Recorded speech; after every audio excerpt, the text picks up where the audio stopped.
만군의 여호와께서 함께 계시니 다윗이 점점 강성하여 가니라. 다윗에게 있는 용사의 우두머리는 이러하니라. 이 사람들이 온 이스라엘과 더불어 다윗을 힘껏 도와 나라를 얻게 하고 그를 세워 왕으로 삼았으니 이는 여호와께서 이스라엘에 대하여 이르신 말씀대로 함이었더라. 아멘. 무엇일까요? 설날에 세뱃돈 아닌가요? 세뱃돈을 얘기할 것 같은데요. 믿는 사람들은 세뱃돈을 생각하기 전에 새해 되면 꼭 해줘야 될 것이 있답니다. 덕담을 꼭 해주도록 하셔요. 그런데 무슨 덕담을 할 것인지 생각을 해놔야 되겠잖아요. 그건 뭐냐면요. 믿는 사람들에게 제일 중요한 건 뭐냐면 믿음이 있든 없든 사랑하는 자녀들, 사랑하는 부모님을 만날 때 꼭 해줘야 될 덕담은 다른 것 아니라 은혜 받고 살아라 라는 얘기를 꼭 해줄 수 있기를 바랍니다. 그러면 한번 생각해 보십시다. 은혜 받은 사람에게 나타나는 결과가 있어요. 저 사람이 은혜 받았는가 은혜 받지 못했는가, 저 교회가 은혜 받았는가 은혜 받지 못했는가 나타나는 결과는 뭐냐면요. 은혜 받으면 5가지의 특징이 나타난대요. 그러기 시간 한번 잘 보라고요. 내가 과연 이 5가지 가운데 해당되고 은혜 받은 사람인가 잘 봐서요. 만약 그것이 미흡하다 그러면 반드시 어디 가야 돼요? 은혜 받는 대로 나가시라고요. 아멘. 아멘 안 하시니까 그런 거예요. 아멘. 반드시 은혜 받는 사람이 되면요. 첫째 나타나는 결과는 뭐냐면요. 감사하대요. 오늘 또 예배하게 해주셔서 감사합니다. 명절을 잘 마치고 또 이렇게 돌아와서 예배하게 해주시니 감사합니다. 모든 시야를 바라보는 관점 자체가 뭘로 하라고요? 은혜 받으면 감사해요. 다른 사람들 볼 때 이상합니다. 저 사람은 지금 형편이 도무지 그럴 만한 여건과 상황이 안 돼요. 그런데 그 입에서 보니까 감사가 나온 것 보고요.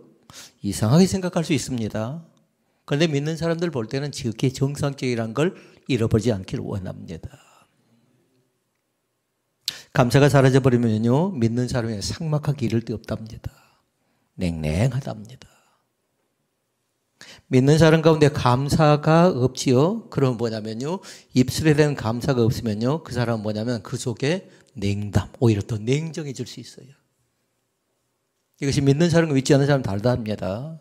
믿지 않는 사람은 그럴 수밖에 없다 하지만요. 믿는 사람이 은혜 받고 나서 감사하지 못하죠. 그러니까 하루를 시작하게 해주시니, 하루를 마치게 해주시니, 밥을 먹게 해주시니, 때로는 밥을 먹지 못할 수도 있습니다. 없어서 못 먹다가 바빠서 못 먹을 때도 있겠잖아요. 그래도 마찬가지로 뭐 하라고요? 감사합니다. 어렵지만요. 쉽기도 하고요. 복잡한 것 같기도 해요. 간단합니다. 그러나 이걸 습관화시키라고요. 다시 말씀드리면 습관화뿐만 아니라 체질화되어질 수 있는 귀한 은혜가 넘쳐날 수 있기를 바랍니다. 그러니까 부모가 자녀에게 가르칠 수 있는 것이 몇 가지가 있답니다. 주일 성수도 가르치고요. 11조도 가르쳐야 되지만 더 중요한 것이 있다면 감사를 먼저 가르쳐 주라고요. 감사를. 주일은 가르쳤어요. 11조는 가르쳤어요. 그런데 감사를 가르치지 못하죠. 그럼 뭐냐면 그 마음속에 오히려 원망, 불평, 낙심, 좌절, 포기하는 마음이 더 강하게 내재할 수도 있답니다. 은혜 받으면 첫째 뭐 한다고요? 감사. 둘째 나타나는 결과가 있답니다. 기쁨이 넘쳐난답니다. 아멘 하셔야 됩니다. 기쁨이 넘쳐난답니다. 그 말씀이 그렇게 나와 있죠. 항상 기뻐하라, 쉬지 말고 기도하라. 기쁨의 서신이거든요. 편지 자체가. 오늘도 사랑하는 성도 여러분 가운데 기쁨의 선한 열매가 날마다 넘쳐날 수 있기를 바랍니다. 그러면 기쁨 딱 가로 열고 뭐라고 하냐면요. 웃음꽃이 피어났으면 좋겠어요. 여러분 가정 가운데. 아이들이 없다 보니까 웃을 일이 많이 있나요? 없지요. 부부가 같이 있다 보니까 또 자녀들이 다 객지에 나가 있다 보니까 부부만 같이 있다 보니까 냉랭할 때 많이 있잖아요. 그러나 뭐냐면요. 예수 믿는 사람은 웃고 살 때에 믿지 않는 사람은 웃으면 복이 온다고 하지만 그것이 바로 은혜 받은 자의 하나의 열매라고 얘기할 수 있겠습니다. 웃음꽃이 아이들에게도 활짝 피울 수 있기를 바라고 어른들에게도 활짝 피울 수 있기를 바라고요. 제가 신방을 가정에 가보면 알 수 있습니다. 이 가정이 지금 은혜 받아서 웃음꽃이 있는 거 없는 거 보면 자녀를 보면 알아요. 아이가 눈치를 쌀쌀 보죠. 그럼 틀림없이 뭔가 부부간에 부부싸움을 했던가 뭔가 문제가 있었던가. 그런데 아이가 노는 것이요 자유스러워요. 아이답게 놀아요. 그러면 그 가정이 건강하다는 겁니다. 오늘 사랑하는 성도 여러분들이 바로 이 사순절 기간 동안에 은혜를 많이 받는 그런 성도들이 되어야 되는데요. 바로 은혜 받으면 감사하고, 두 번째 웃음꽃이 피고요. 셋째 있답니다. 괜시리 눈물이 난대요. 괜히 눈물이 난대요. 찬양을 해도 눈물이 나고, 방송에 설교를 듣고 교회 와서 예배를 드리고 교회 와서 찬양을 하고 교회에서 기도를 드는데도 눈물이 사라지지 않는데요. 그건 뭐냐면요, 은혜 받은 결과이니까요, 마음껏 울어도 괜찮습니다. 세상 사람들은 그 속에다 한을 담아서 눈물을 쏟기도 하더라고요. 그럼 뭐냐면 예수 믿는 사람은 나 같은 죄인을 살려준 주님 감사합니다는 그 고백이 그 가운데 담겨져 있음을 믿습니다. 부끄러워하지 마시라고요. 예배가 마쳐지고 나면요, 나올 때 보니까요, 어떤 사람은 눈물을 짓고 눈물을 흘리고 저를 제대로 쳐다도 보지 못하고 카페로 내려갑니다. 왜 그럴까요? 금방 알 수가, 저 사람이 지금 갈급한 심령이 되어져서 말씀 속에서, 예배 속에서, 찬양 속에서, 기도 속에서 은혜 받았구나, 그렇게 금방 짐작할 수 있습니다. 지금 이 시대는 무감각의 시대예요. 감각이 없답니다. 감각이. 그러나 하나님의 몸된 교회는 감각이 살아나는, 아픈 자가 있으면 같이 아파해주는, 슬픈 자가 있으면 같이 슬퍼해주는 무감각, 무감동의 시대거든요. 그런데 뭐냐면 작은 아이들의 그 손짓 하나 가지고도 감동할 수 있는 그런 교회가 되어줄 수 있으면 좋겠습니다. 누가 이 교회 와서 울어줄까요? 사랑하는 성도 여러분, 우리의 눈물 흐르는 그 기도 자체가 교회를 교회되게 하고요, 예배를 예배되게 만들어준다는 사실을 마음속 깊이 믿을 수 있기를 바랍니다. 그리고 은혜 받은 자는 다른 것 아니라 성령으로 산답니다. 힘 자체가 이제 육신의 파워가 아니에요. 내 힘이 아니라 내 능력이 아니라 성령의 능력으로 살아가야 될 줄로 믿습니다. 성령 하나님 나에게 오늘 또 말씀하시옵소서. 성령 하나님 나에게 오늘 또 가르치셔서, 머리를 열으셔서, 때로는 가슴을 열으셔서, 손을 열으셔서, 때로는 발을 열으셔서 하나님께서 알게 하시고 깨닫게 하시고 보게 하시고 듣게 하는 거룩한 은혜가 우리 가운데 넘쳐날 줄로 믿습니다. 성령의 강력한 힘이 내재되어져서 이 교회 가운데 임재하시고요, 그리고 영향력 있게 우리 아이들의 학교까지, 또 다니는 학원까지, 또 가정과 또 여러분이 경영하는 사업장이라든가 일터에도 영향력 있게 나타날 수 있게 주의 이름으로 축복을 드립니다. 인생을 보는 눈은 두 가지가 있답니다. 혹시 믿는 사람 가운데도 그렇게 살아가는가 잘 보라고요. 1번 있고 2번 있는데요. 1번은 뭐냐면 인생을 우연한 로또로 생각하는 사람이 있어요. 기대한다고요. 당첨될 것인가 말 것인가 기대하고 있다고요. 그런데 두 번째 사실은 뭐냐면요, 인생 자체를 하나님의 선물로 주신 것으로 믿고 살아가는 사람이 있습니다. 질문, 단순한 질문. 1번, 2번. 로또입니까? 하나님의 선물입니까? 지금 이곳에 다 하나님의 선물이라고 얘기할 수 있겠죠. 그런데 살아가는 삶의 방식은 보니까요, 1번처럼 사는 사람들이 상당히 많이 있다라는 거예요. 그렇게 이 사람들은 뭡니까? 우연히 생긴 이 로또를 생각하니까요, 원망도 있고요, 불평도 있고요, 모든 것이 잘 안 되어지죠? 그럼 어떻게 생각한가요? 남의 탓으로 돌려요. 내 실수 생각하지 않습니다. 그러면 세 가지 문제가 생겨져요. 삶이 힘들어집니다. 인생을 로또처럼 생각하면요. 그 다음에 나타나는 결과가 있어요. 삶만 힘들어질 뿐만 아니라 대인관계가 원만하지 못합니다. 사람 만나는 것이 두렵습니다. 그리고 결국은 어떻게 합니까? 실패하게 될 가능성이 많이 있다는 사실입니다. 부탁합니다. 로또 인생 아니에요?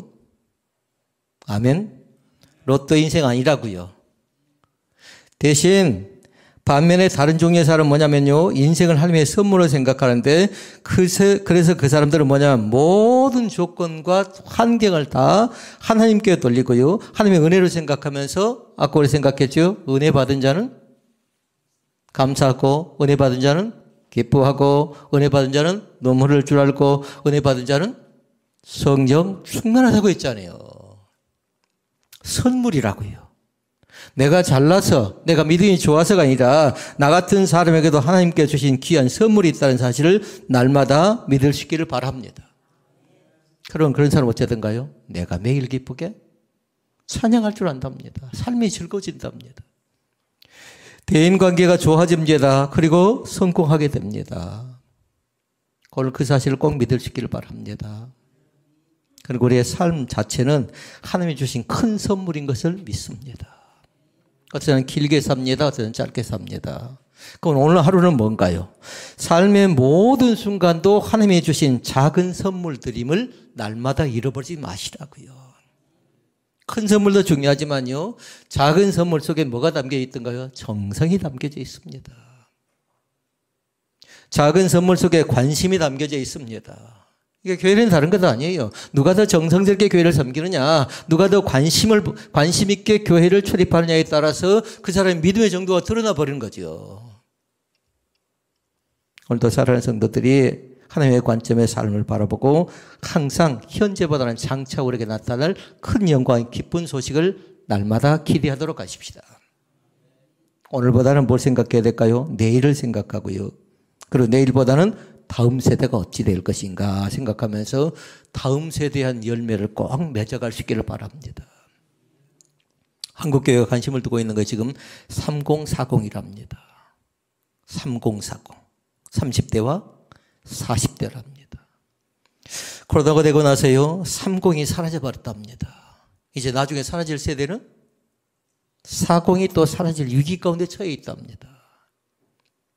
물론 인구적인 문제가 상당히 심각합니다. 아이를 낳지 않으니까 인구가 많이 줄어든다고 하는데요, 인구는 그렇게 많이 줄어들 것 같지는 않아요. 왜냐하면 이제 노년화가 되다 보니까 더 장수층이 더 넓어져 갑니다.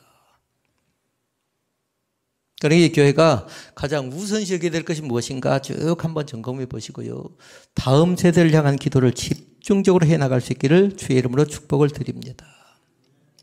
성경을 보니까 세상에는 두 종류의 사람이 있습니다. 한 종류의 사람은 뭐냐면요, 다윗과 같은 사람입니다. 다윗 하면 생각나는 거 있어야 되겠죠. 다윗, 하나님의 마음에 합한 사람. 그건 제가 얘기하지 않아도 여러분이 이미 다 알고 있는 말씀이에요. 믿습니까? 그 정도 모르면 이제 안 돼요. 그러니까 잘 모르는 사람들은 늘 기억하라. 다윗은 하나님의 마음에 합한 사람이다 라고 기억하고요. 반대가 또 있다고요. 반대가. 다윗 말고 누구 있나요? 왕이었습니다. 대권을 잡고 있어 힘이 있는 사람입니다. 그런데 이 사람은 누구냐면요, 사울입니다. 사울은요, 하나님의 마음에 합한 사람이 아니라 하나님의 마음이 그곳에서 떠나버린 사람이에요. 이게 좀 안타깝지요. 그렇게 또 단순한 질문 해볼까요? 나는 다윗과 같은 사람입니까? 아니면 사울과 같은 사람이 되기를 원하십니까? 물어보는 자체가 좀 그렇잖아요. 당연히 다윗이죠. 그러니까 다윗은 한마디로 얘기하면 하나님의 마음에 합한 사람도 되지만 두 번째는 뭐냐면요, 잘 되는 사람이었어요. 흥한 사람이었다라는 겁니다. 사울은 하나님의 마음이 떠난 사람이 되지만요, 잘 되지 않는 사람의 표상일 뿐만 아니라 그 자신은 그 자리 자체를 박탈당합니다. 자기 자리를 잃어버린다고요. 여러분이 생각해 보십시오. 어떤 사람이 되기를 원하십니까? 물어보면 그렇게 얘기했으면 좋겠어요. 점점 더 나아지는 사람. 점점 더 잘 되어지는 사람. 로또는 뭐예요? 갑자기 잘 되어지는 겁니다. 안 될 때 어쩌라는 게 얘기예요? 폭삭망하는 겁니다. 그거는 로또라고 해요. 로또. 안 되는 겁니다. 성격적인 법칙은 뭐냐면요, 보이지 않는 가운데 은혜도요 새록새록 쌓여져 가는 사람이 있습니다. 밴드에 기록된 말씀이죠. 지난주 35일차의 말씀 가운데 여러분 기억나는 말씀이 있을지 모르겠습니다. 누구나 다 뭐가 있었죠? 35일차 잘 기억이 안 난가요? 누구나 다 약점이 있답니다. 저는 이제 어느 정도 알 것 같아요. 한 사람 한 사람. 우리 장장님과 제가 17년 가까이 살았잖아요. 그러니까 저분의 약점이 뭔가를 제가 알 것 같아요. 그런데 감사한 건 뭐냐면요. 하나님께 그 약점을 들어 쓰신다는 사실입니다. 세상 사람들은 그 약점을 이용해요. 그런데 하나님께서는 그 약점을 보시고 너는 단점이 많으니까 너는 약점이 많으니까 안 돼 하고 멀리 내버린 사람이 아니라 하나님은 그 약점 가운데 함께 하셔서 반드시 그 사람을 들어 쓰신다는 사실을 믿습니다. 그런데 저한테 또 주시는 것이 한 가지 있었어요. 제 상황을 보니까 엄봉덤봉 되더라고요. 투세가 좀 없을 때가 있더라고요. 그래서 저는 너 대답 그렇게 그러겠습니다. 엄봉되는 사람 그럼 쓰실까요? 질문했어요. 답을 제가 뭐라고 적었을까요? 저는 그렇게 적어놨어요. 엄봉될지라도 덤벙될지라도 우선순위가 분명치 않을지라도 하나님께서 가닥을 잡으셔서 반드시 쓰신다는 사실을 믿습니다. 그러니까 지혜가 좀 부족해도 괜찮아요. 지식이 좀 부족해도 괜찮다고요. 믿음이 좀 부족해도 괜찮다고요. 그러나 그 속에 하나님을 사랑하는 그 마음이 여러분 가운데 있으면 얼마든지 하나님은 우리 자신을 들어서 쓰신다는 사실을 믿습니다. 욥기 8장 7절에 얘기합니다. 내 시작은 미약했지만 내 나중은 심히 창대하리라. 이 시간에 예배를 드리는 사랑하는 성도 여러분, 제가 무슨 얘기하겠습니까? 우리 모두 좀 말씀 보니까 뭐 나오세요? 우리 모두 창대합시다. 아멘을 힘있게 하셔야 됩니다.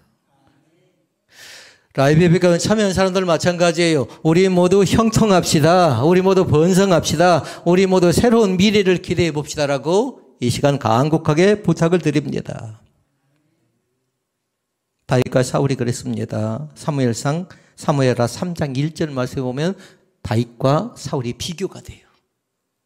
잘 보시라고요. 뭐라고 나왔습니까? 사울의 집과 다윗의 집 사이에 전쟁이 오래매 다윗은 점점 강하여 가고 사울의 집은 점점 약하여 가니라. 아멘.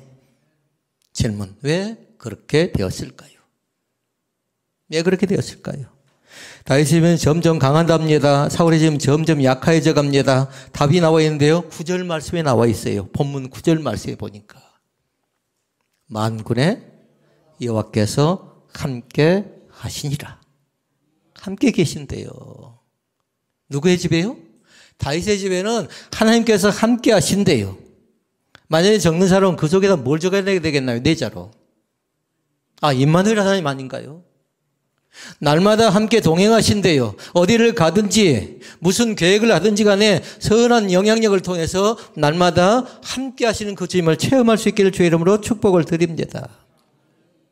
다윗에게는 하나님이 함께 하셨지만 그러나 사울에게는 여호와께서 그렇게 하실 수가 없었습니다.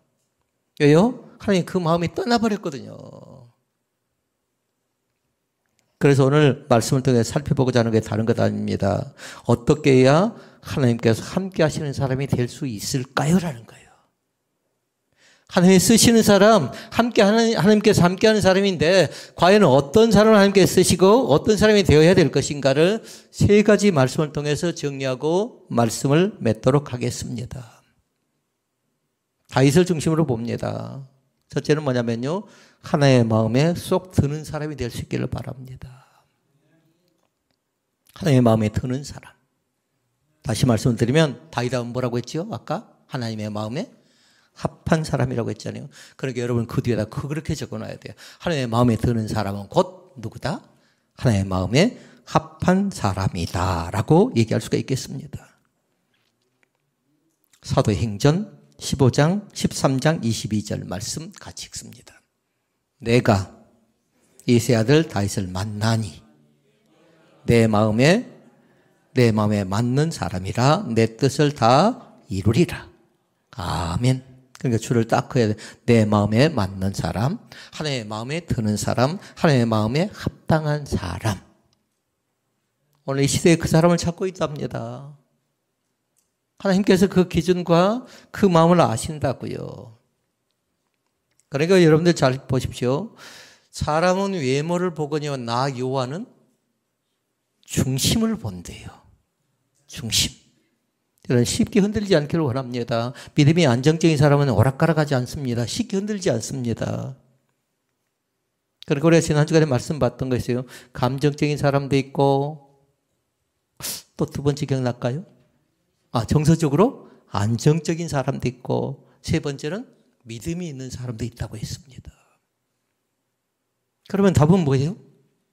다 믿음 있는 사람이죠. 그런데 우리는 그러지 못할 때가 있다고요. 정서적으로 안정적인 사람은 뭐냐면요, 쉽게 움직이기가 상당히 힘듭니다. 소극적이라고요. 감정적인 사람은 조심하는 혈기가 있잖아요. 조심해야 돼, 그런 사람은. 또 내가 만약에 감정적이다 그러면 반드시 정서적으로 안정된 관계에서 세 번째 항목으로 넘어가라고요. 믿음 있는 사람으로. 다른 사람을 볼 때 참 저 사람 믿음이 있는 사람이다. 우리 교회를 볼 때 다른 교회가, 다른 주변에 많은 사람들이 참 신혼 베델교회는 믿음 있는 교회라는 그 얘기를 들을 수 있으면 좋겠습니다. 여러분 가정도 마찬가지입니다. 믿음에 대한 안정감이 꼭 있었으면 좋겠습니다. 2024년도에 우리가 바라는 소원이 있다면요, 사랑하는 자녀들을 주님께로 많이 인도하는 겁니다. 자녀들이 많이 방황하고 있습니다. 어려워져 가고 있습니다. 힘겨워져 가고 있습니다. 설령 지금 잘 되어진다 해도요, 여러분이 꼭 기억할 거 뭐냐면 자녀 양육 문제는 아이도 괜찮고요, 성인이 된 어른도 괜찮아요. 반드시 확인을 하도록 하셔요. 어떤 인생을 갖고 있고, 어떤 종교관을 갖고 있고, 지금 어떤 마음의 자세를 갖고 부부생활을 하고 있는가를 잘 살펴보라고요. 그러니까 사람은 세 가지가 있죠. 사람은 하나는 뭐냐면 누구하고 함께 살 것인가 결정 내려졌습니다. 부부들은. 그리고 또 한 가지, 무슨 일을 할 것인가, 직장에 관계된 것. 직장에 관계된 것. 세 번째 뭐든가요? 세 번째 중요한 거 있어요. 어떤 종교를 갖고 살 것인가. 어떤 종교를.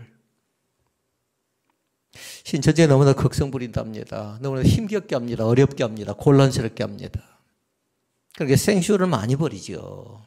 그러나 타 종교에 대해서 우리가 뭐 탓하고 그들을 꼬집을 건 없고요, 우리의 것을 좀 잘 좀 관리하고 지켜나갈 수 있으면 좋겠습니다. 우리 사랑하는 성도들이 코로나 이후에 기본이 무너지지 않았으면 좋겠어요. 제일 중요한 건 뭐냐면요, 코로나 이후에 잘 안 되어진 건 뭐냐, 모임이 잘 안 되어진답니다. 모임이. 그러니까 앞으로 중점적인 사항은 다른 것 아니라 소그룹이 강화되어져야 대그룹을 끌고 나갈 수가 있답니다. 모이자 하면 열심히 모여주라고요. 그 안 사람한 사람이 너무나도 소중하거든요. 너무나도. 여러분 사울을 잘 봐보십시오. 그리고 왕들을 잘 보면요, 성경 말씀에 보니까 사무엘상하라든가 왕들이 나와 있는 책들이 있었죠. 열왕기상하라든가 역대상하라든가 이런 왕들이 이야기가 있잖아요. 근데 왕들을 평가하는 기준이 있었어요. 무엇을 본 줄 아십니까? 왕들이 정치적인 영향력이 있었는가, 그래서 왕들이 어떻게 살았는가 그 자체를 중요한 것 아니고요, 그 시대 자체를 볼 때 다른 것 보는 것 아니라 그 왕이 얼마만큼 하나님을 경외할 줄 알았는가, 이걸 봤답니다. 반면에 어떤 왕들은 뭐냐면요, 우상을 섬겼어요. 우상. 이 시간 정리를 잘해야 돼요. 사울은 우상을 섬긴 사람 가운데 해당도 되고요. 그리고 많은 사람이 존경도 못 받았지만, 그런 왕들을 평가할 때 기준 자체를 보라고요. 하나님을 어떻게 섬겼는가, 하나님을. 이 시간 기억할 수 있기를 바랍니다. 다윗은 하나님을 사랑하는 믿음이 있었습니다. 하나님의 마음에 드는 사람이었다고요. 이 시간 혹이라도 내 마음속에 우상이 있다면요, 제거시켜 나갈 수 있기를 바랍니다. 그런데 가장 크나큰 우상은 뭐냐면요, 하나님을 하나님 되게 만들지 않는 것도 중요하지만요, 그러나 위험한 신앙이 있어요. 1번, 자기 마음대로 하는 신앙이 있답니다. 자기 마음대로. 그런데 신앙은 내 마음대로가 아니에요. 반드시 뭐냐면 주님 뜻대로 하실 수 있기를 바랍니다. 세상은 자기 마음대로, 자기 기분대로, 자기 감정대로, 자기 생각대로 갈 수가 있어요. 그러나 하나님을 믿는 사람은 뭐냐면 하나님의 뜻이 무엇인가, 하나님의 마음이 무엇인가, 하나님의 생각이 무엇인가, 그것을 기도하면서 결정해 나간답니다. 그런데 그것은 뭐냐면요, 날마다 그래야 돼요. 오늘은 잘 됐다 할지 내일 또 어떤 일이 있을지 모르잖아요. 그러니까 하나님 대체 하나님의 마음이 어디에 있습니까? 그걸 묻는 겁니다. 내 마음대로 신앙은 하나님께서 합당치 않게 생각하면서 그것 자체가 죄고요. 그리고 또 한 가지가 있어요. 모든 것이 편리한 대로만 생각하는 편리주의가 있어요. 신앙생활은 그렇게 편한 것은 아니에요. 왜냐하면 때로는 훈련받아야 되는 교육을 받아야 된답니다. 양육을 받아야 된답니다. 근데 사람들은 얘기하죠. 내가 다 아는데. 그러나 결코 그렇지 않습니다. 다변화로가 있어요. 너무 많이 바꿔져 가고 있다고요. 그러니까 30, 40 세대들이 어떻게 하냐면요. 양육을 잘 받은 친구들은요. 성령의 충만함 속에 열정이 있습니다. 다음 세대가 굉장히 중요하다고요. 이들이 무너져 버리면 교회가 소망이 없다라는 겁니다. 모르겠는데 50대 이후는 또 40대 이후는 변화가 잘 나타나지 않는답니다. 아무리 양육을 받고 아무리 훈련을 받는다 해도 기본적인 것이 딱 몸속에 있는 사람들은 쉽게 바꾸지 않는답니다. 그러나 2024년도에 이제 2달을 거의 맞춰져 가잖아요. 잘 기억하실 수 있기를 바랍니다. 나로부터 변화가 시작되어졌으면 좋겠습니다. 갱신. 그러니까 우리 전에 말씀드렸어요. 머리부터 발끝까지 싹 다 갈아엎어 주세요라고 찬양합니다. 오늘 사랑하는 성도 여러분 가운데 내 머리에 혼돈된 생각이 있고 내 머리에 부정적인 생각이 있고 내 머릿속에 어둠의 생각이 있다면요. 이제 정신을 똑바로 차리고 정진하실 수 있기를 바랍니다. 그리고 또 한 가지가 있다면요. 순명이라는 뜻이죠. 순명. 순종하고 하나님의 명령 앞에 순복하는 그런 귀한 열매가 더욱더 넘쳐날 수 있기를 바랍니다. 주님 바라보자고요. 주님을. 그렇게 이 시간에 하나님께 모든 걸 맞춰가자고요. 내 마음대로가 아니고 내 편리주의가 아니고 내 방식이 아니라 하나님의 뜻대로 하나님의 생각이 무엇인가 봐서 거기에 맞춰가는 귀한 은혜가 넘쳐날 수 있기를 바랍니다. 그러나 그 두 번째 말씀. 하나님과 늘 의논하십시오. 하나님과 늘 상의하라고요.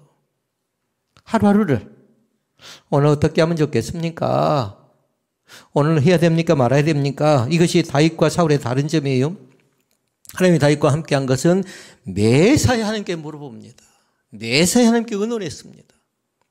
성격적인 근거를 찾아볼까요? 사무엘하 2장 1절 말씀에 보면 나와 있어요. 그 말씀 한번 잘 보고요. 나중에 성경 말씀에다가 줄을 딱 그어놓을 수 있기를 바랍니다. 읽어봅시다. 그 후에 다윗이 여호와께 여쭈어 이르되. 자, 거기까지 여쭈어 이르되 말씀 뒤에는 뭘 적어놔야 되겠어요? 가로 열고. 기도. 하나님께 기도했다라는 겁니다. 기도의 내용이 나옵니다. 기도의 내용이 내가 크게 읽어봅시다. 내가 유다 한 성읍으로 올라가리까. 기도하면서 기도의 내용이 나와서 올라갈까요 말까요? 그러니까 응답이 나옵니다. 뭐라고 응답이 나옵니까요? 여호와께서 이르시되. 그 뒤에는 뭐라고 이제? 응답. 어떻게 응답한 거 보십시오. 올라가라. 응답을 받았는데 뭐 해야 되죠? 아멘 해야 되는 거 아닌가요? 응답을 받았는데 올라가라 합니다. 아멘.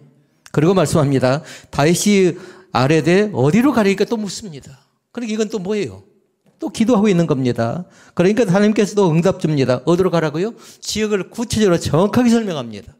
헤브론으로 갈지니라 그렇게 말씀합니다. 여기 조심할 것 한 가지 있어요. 기도한 사람은 반드시 뭐냐면 정해놓고 기도하지 않습니다. 정해놓고. 영업을 한 사람이 찾아왔습니다. 제가 식당을 해보려고 하는데 할까요 말까요 해요. 근데 다 해놨어요. 제가 뭐라고 할까요?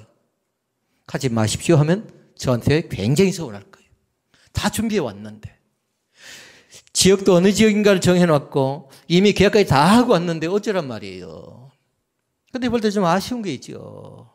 지금 쉽게 사업한다는 건 쉬운 것인가요? 간단한 거 아니잖아요. 사랑하는 성도 여러분 잘 기억해 놓을 수 있기를 바랍니다. 무엇인가를 결정하지 말고요. 처음부터 하나하나 물어보시라고요. 하나님 이건 어떻게 하면 좋겠습니까? 우리 사랑하는 성도들을 볼 때요.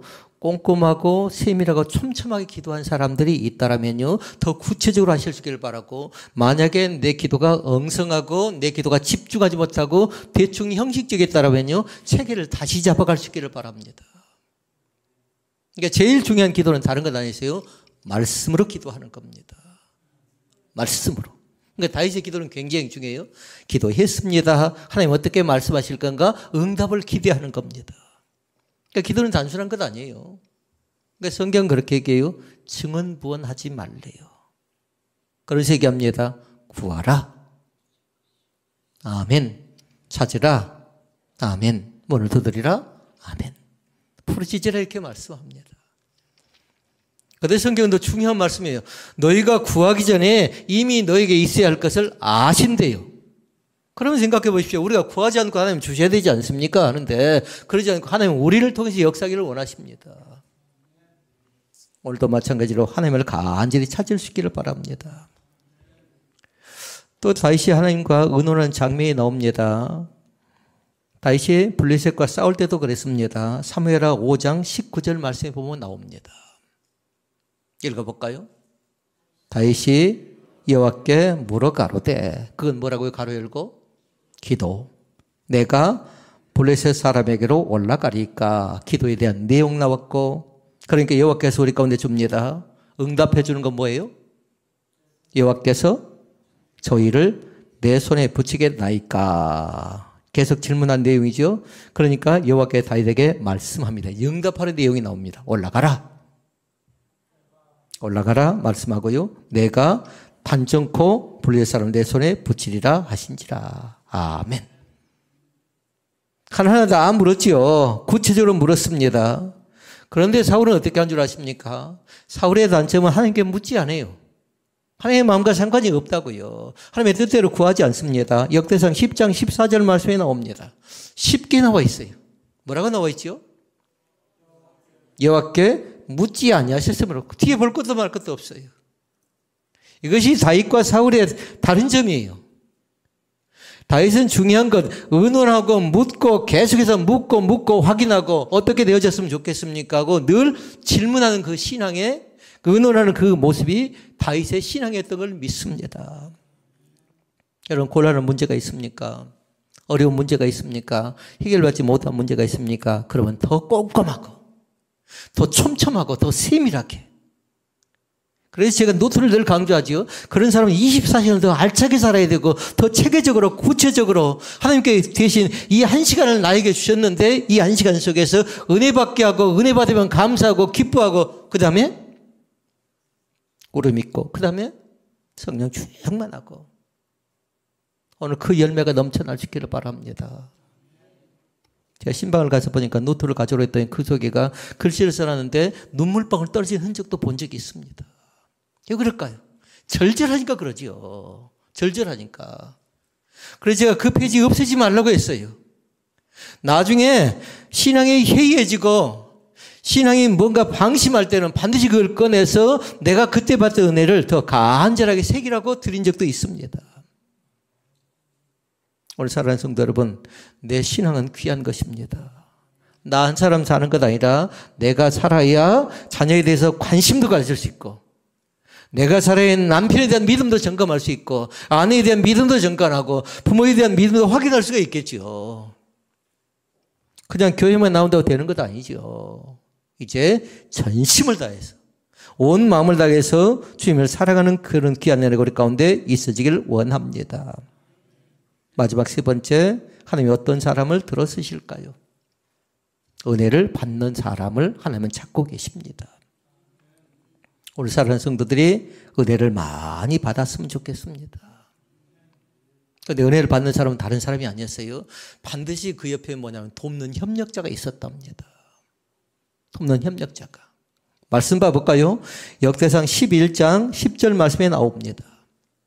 읽어보십시다. 다윗에게 있는 용사의 우두머리는 이러하니라. 이 사람들이 온 이스라엘과 더불어 다윗을 힘껏 도와 나라를 얻게 하고. 교회가 바로 그런답니다. 나 혼자 태만하고 나 혼자 관심을 갖지 않으면 어떻게 되냐면요, 다른 사람이 더 힘써야 돼, 애써야 돼요. 그러니까 더 어렵답니다. 그럼 한 사람한테 손을 넣어줍니다. 한 사람은 마음을 기울여 줍니다. 그럼 훨씬 더 부드럽답니다.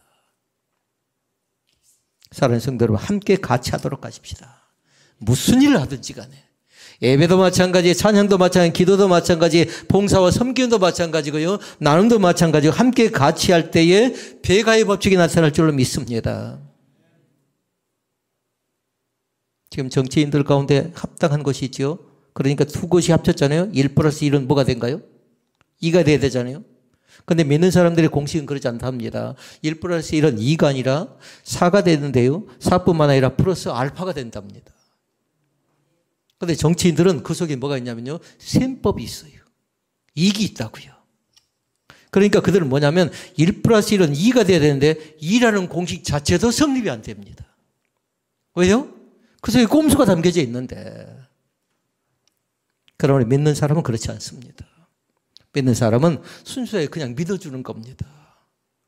장로님들이 계획하니까 믿어주는 것이고, 안수집사가 권사가 계획하니까 믿어주고요. 같이 따라주면서 기도해 주는 것이고, 그것이 바로 교회답니다. 오늘 사랑하는 성도 여러분, 역대상 11장과 12장에 보니까 다윗을 도왔던 사람들의 숫자가 엄청나게 많이 등장합니다. 협력자가 있었다라는 겁니다. 이 교회도 마찬가지입니다. 여러분 가정도 마찬가지고요. 혼자 발버둥 친다고 되어지지 않고요. 같이 협력할 때에 모든 일이 가능한 줄로 믿습니다.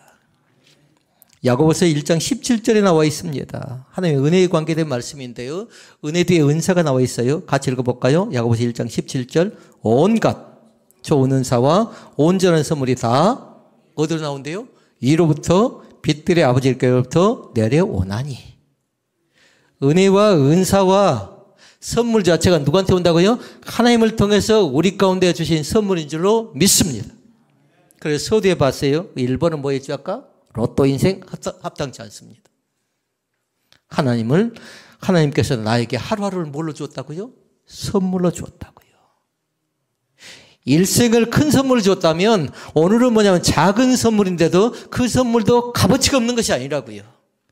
가장 가치 있고 귀한 것임을 날마다 믿을 수 있기를 바랍니다. 영국에 유명한 부흥 강사가 있습니다. 조지 히필드라는 사람이 있습니다. 이 사람은 두 가지 합니다. 부흥회를 하는데요. 대중 집회를 하고 그리고 거기에 설교를 합니다. 그런데 항상 집회를 할 때마다 다른 사람을 데리고 가지 않습니다. 항상 데리고 다니는 사람이 있었습니다. 그 사람은 누구냐면요. 나이가 지긋한 노인이에요. 그런데 이 사람이 신체가 자유롭지 못한 지체장애인입니다. 큰 집회를 하고 큰 설교를 또 많은 사람을 모아서 설교를 해야 되는데 사람들이 생각할 때 그래도 영향력이 있는 사람, 그래도 힘께나 쓸 수 있는 사람을 데리고 갈 줄 알았는데 그 노인을 데리고 가고 지체장애를 데리고 갑니다. 그런데 그분은 뭐 하냐면요. 설교 중에 계속해서 휘필드라는 사람을 위해서 간절히 중보하는 중보의 협력자입니다. 기록을 보니까 이름이 나와 있지 않습니다. 그래서 어떤 신학자는 그렇게 얘기합니다. 이름은 알려져 있지 않았지만 무명의 기도의 협력자가 크나큰 도움이 되었기 때문에 그 부흥 강사가 탄생할 수 있었답니다. 아멘. 그러니까 바울도 마찬가지입니다. 바울 옆에 누가 있었던가요? 아까 찬양했던 사람들 누구였죠? 바울 옆에 바나바가 있었답니다. 바울 옆에 마가가 있었답니다. 오늘도 마찬가지입니다. 바울 옆에는 브리스길라와 아굴라 같은 그런 사람도 있었고요. 모세 곁에 누가 있었죠? 모세?